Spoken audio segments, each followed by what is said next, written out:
நம்மளுடைய சூப்பரான ஒரு சிம்பிளான அவரைக்காய் பொரியல் பார்க்கலாம். என்ன பண்ணணும்னா கொஞ்சம் எண்ணெய் ஊற்றி கடுகு போட்டிருக்கேன். இதில் வெங்காயம், தக்காளி, கருவேப்பிலை போட்டு வதக்கிட்டுருக்கேன். ஆமாம், இந்த இது மிளகா பொரி திறந்து கொடுத்தேன். வேணாம், இந்த தம்பி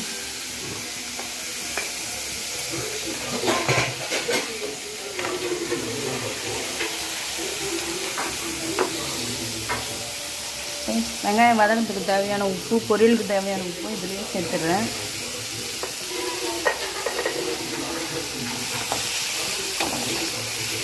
வெங்காயம் வதக்கிட்டுருக்கேன்.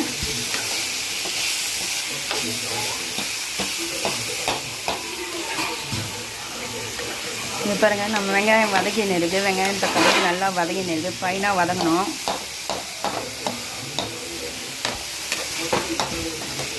சிம்பிளான அவரைக்காய் பொரியல்.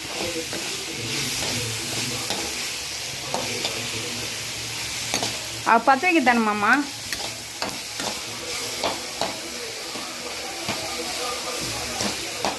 வெங்காயம் தக்காளி வதங்கின்னு இருக்கு. இப்போ நல்லா வெங்காயம் தக்காளி இப்போ நம்ம வெங்காயம் தக்காளி ஆல்ரெடி வதங்கிடுச்சு. இதில் ஒரு அரை ஸ்பூன் மிளகா பொடி சேர்த்துக்கிறேன். இது எதுலேயுமே பருப்பு, பைத்த பருப்பு, துவரம் பருப்பு எதுவுமே சேர்க்கல. இப்போ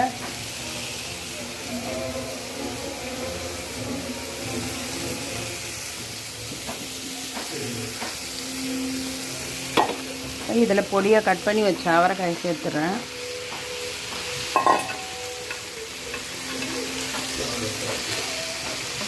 சேர்த்துட்டேன். இப்போ இதில் கொஞ்சம் உப்பு சேர்த்துக்கிறேன். தண்ணி சேர்க்குறேன். உப்பு ஆல்ரெடி சேர்த்துருக்குறோம், தண்ணி சேர்க்குறேன்.